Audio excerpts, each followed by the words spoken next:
y revenir sur le fond. Mais d'abord, en termes de communication politique, on est à 1 an de la présidentielle, il ne faut pas partir trop tôt, mais c'est important d'être présent et d'enjamber ces régionales dans lesquelles la France insoumise ne va pas exister.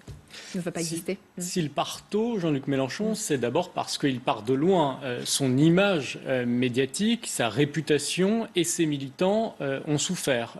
Il est loin médiatiquement, il est loin dans les sondages qu'il a évoqués.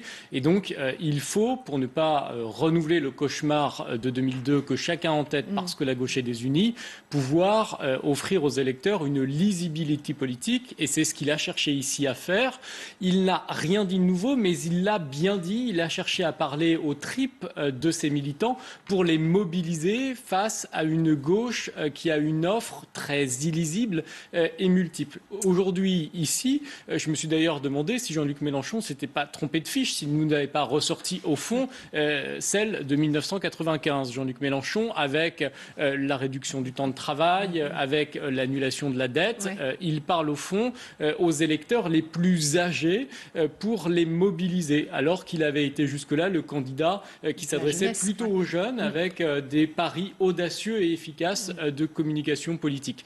Encore une fois, le Jean-Luc Mélenchon d'ici, c'est celui qui mise sur des symboles politiques, ce village ouvrier, pour revenir à ses fondamentaux, pour incarner un certain leadership de la gauche et faire oublier au fond ce qui lui a coûté cher, c'est miser sur le tribun pour ne pas être le personnage injurieux qu'il a été parfois à son propre détriment. Effectivement, et miser sur le social. On est loin des thèmes de la sécurité prônés par la droite notamment, ou le Rassemblement national. Le fond du discours analysé dans quelques instants par nos invités.